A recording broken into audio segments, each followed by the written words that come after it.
Everyone. How are you doing today? Michael Zuber, author of One Rental at a Time.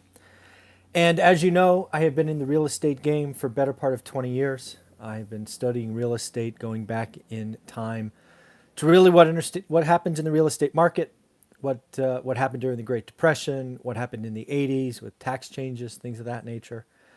So the last 6 months, maybe 9 months, I have been battling it out with others that were talking about a real estate crash either in 2020 or 2021. I think it's pretty obvious now that I was right in 2020 and will be right again in 2021. But now the most common question I get is, great, you were right. You've been watching the market. You can see what's going on. But tell me this, real estate is going to crash when?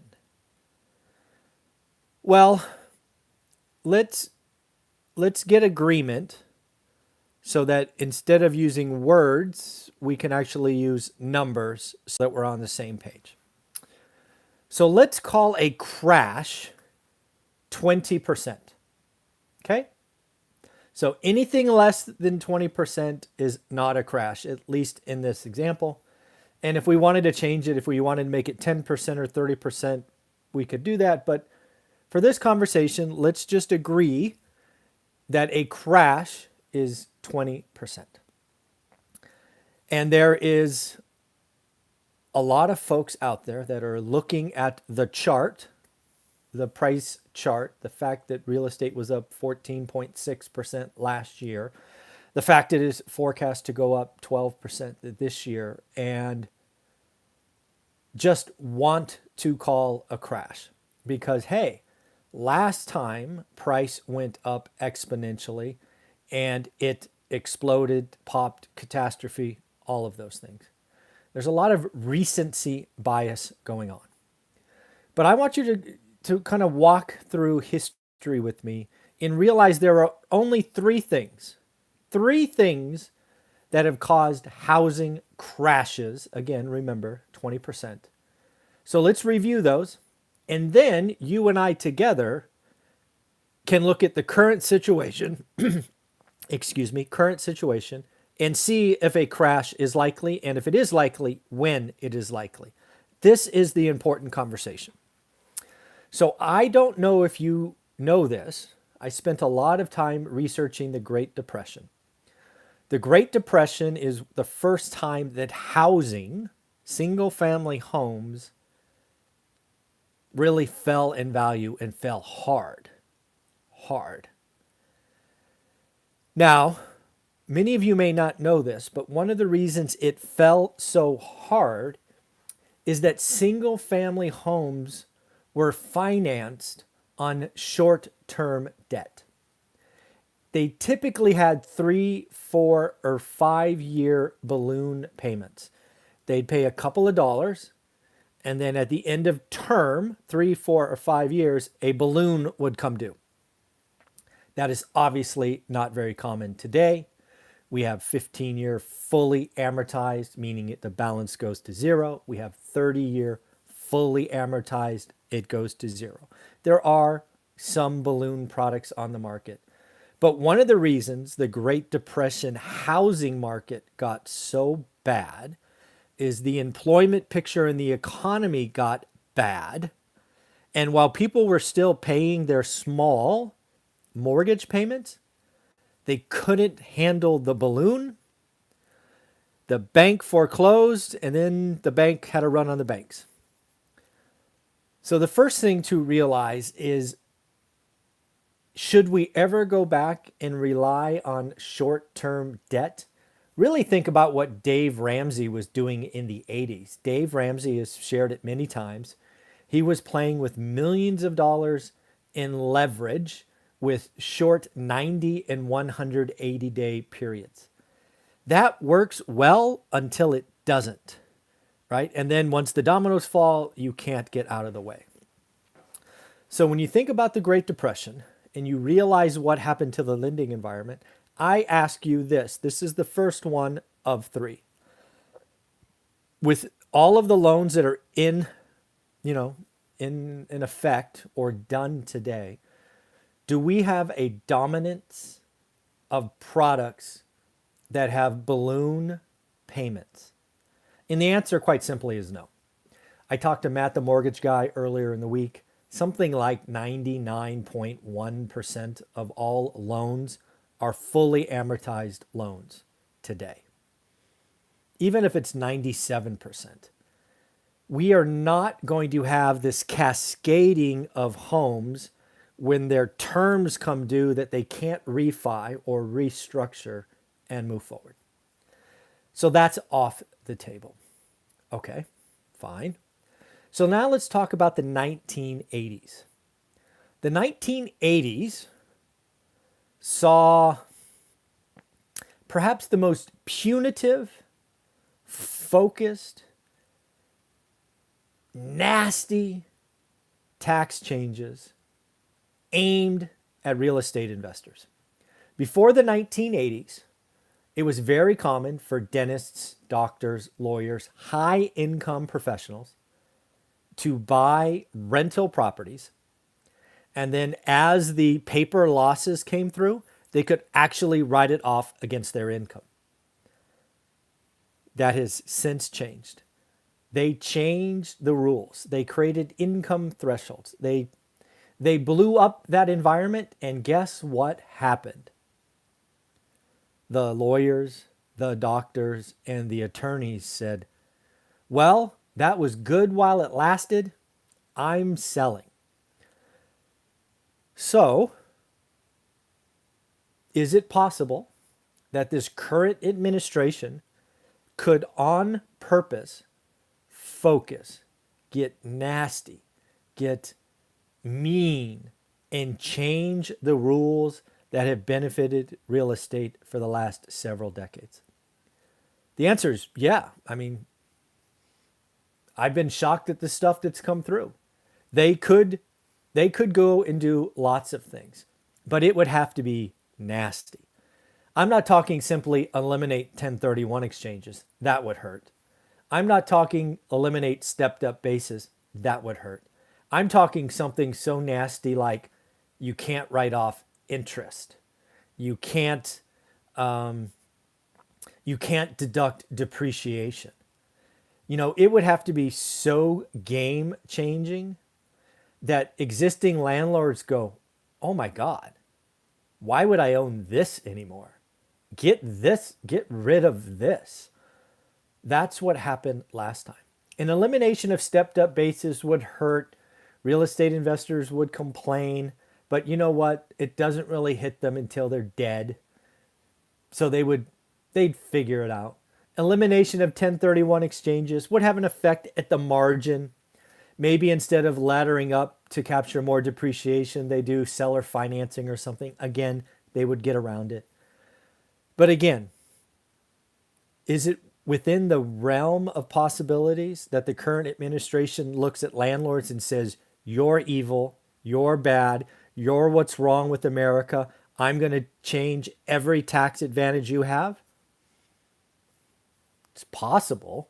I highly doubt it. First off, a lot of politicians are landlords. Let's not forget that. And also, by the way, when you look at the tax code, it really rewards what they want, and they want affordable housing. So while it is possible, it is absolutely possible that they could change tax code to make being a landlord unfun. I highly doubt they change enough of it where most landlords go unfun, if you know what I mean. So now let's go to the Great Recession. The Great Recession is an interesting one. It is recency bias. It is what a lot of you are thinking about and why you're looking at the chart going, crash is coming. I lived through it. I invested before it, at the top, during the crash, and coming back, danced through the raindrops. So I was in it. I'm not somebody who just started in 2012. I started way back in 2001. So here's the deal about the Great Recession. It was kind of a combination of what happened in the Depression, in that too many loans, typically high leverage liar loans and all of that were adjustable rate mortgages. They had terms. They weren't balloons, right? The Great Depression was balloons. The Great Recession was interest rate changes. We'll give you a teaser rate of this, and in 2 years it changed to that. Or it had pick your payment or all these other products that at some point stopped and went full term, and now your payment skyrockets. Again, the loans were badly done. It's a whole environment. But here's the deal about the Great Recession. The Great Recession was worse than it had to be. What I really remember about the Great Depression, and again, the third reason real estate could crash, was the supply demand imbalance. Not many people talk about this. They talk about the loans and all of this stuff. But that could have been fixed if banks started doing good loans. Let me give you some examples. So back in 2010, which turned out to be the bottom of the market in my particular area, every market was off a little bit. I tried to go and buy a house for about $80,000 that had originally been about $250,000. So it fell 70%, say 75%, something like that. It was in decent condition. It maybe needed $3,000 or $4,000 in make ready and ready for a tenant that would have paid $1,200. It would have easily cash flowed with 25% down, which I was willing to put. But for whatever reason, the banks did not want to loan to experienced investors. I am convinced if banks, instead of saying no to me because I had too much real estate, they could have saved another 20 or 30%. So when I talk about the Great Recession, what I will remember most is how they allowed supply and demand to get so out of balance. Supply was growing weekly. Every Monday, more properties would come. It was like a wave every week. It was just amazing. And price drops and price drops. But the problem was they also choked, cut off, eliminated demand. They stopped lending. They were so focused on trying to, I guess, survive or clean up or address this stuff, right? The problem, that they failed to realize that if we go find experienced investors and lend to them, we could put a floor under this market. So back to that example, I tried to buy a house for $75,000. A bank told me no. That house eventually sold at $58,000 cash. It went from a list price of $75,000 and eventually sold to somebody for $58,000 cash. That happened over and over and over. If you could have got a loan at 75 or 80%, it probably would have been the safest loan you could have ever gotten. But because they didn't want to lend, they had to wait for a cash price. And the cash price was significantly lower. This is why hedge funds and, America Home Rents or whatever they're called, they lined up their pockets. They got ready. They just came in with cash. They paid list price and they won. So back to today. When will real estate crash? First, Great Depression. Do we have balloon payments? Do you see balloon payments becoming a standard? And I think the answer is hell no. So we can take that crash off the table. Number two, the 80s, tax changes. This is that's unknown. I think there's a lot of people out there that have strong opinions about current leadership, and they could see mean, nasty changes aimed at real estate investors. I think that is a step way too far. I think they will likely play on the edges. It will be annoying. It will be stuff we talk about amongst ourselves, but it won't be that nasty surprise. But again, I'm not involved in those conversations. They don't ask me, so that one's kind of an unknown. If you could tell me when that happens or if it happens, I will tell you when a crash comes. And then finally, number three, the Great Recession. when or if supply will dwarf demand. Supply was like 5, 6, 7 to 1 in 2010. That's what I remember. Supply kept coming, demand was nowhere. That's how a house at 250, I wanted it 75, eventually sold at 58. What do you got today? You don't have waves of inventory. Demand's getting a little harder. Interest rates are up. Criteria is up, but it's not zero. It's not like thou shalt not lend. So in short, everybody wants it to be a bubble because I guess bubbles pop, right? Bubbles exist and bubbles pop. I think this real estate environment is far more like a balloon.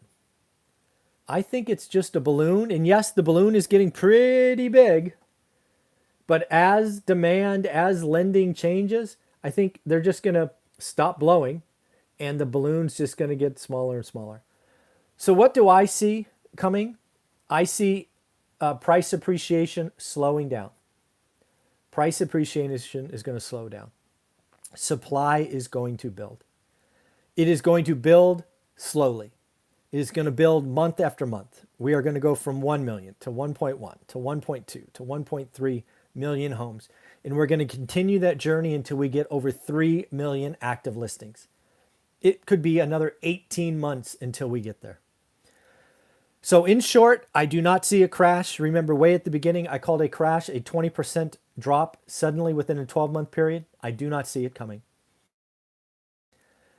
I see a 2020 appreciation rate of 14.6 being the peak. I see 2021 being, let's call it 10-ish. I see 2022, 6 or 7-ish percent. I see it slowing. Could it go negative? Yes. I don't see it going negative more than 3, 4, 5%. So all of these things really means do your work. Quality difference will make a difference. Investment options will be out there. I know it's hard. I know 2020 was terrible because there was no inventory. I think it gets a lot better from here. For those of you hoping for a crash, I'm sorry. It's only happened 3 times.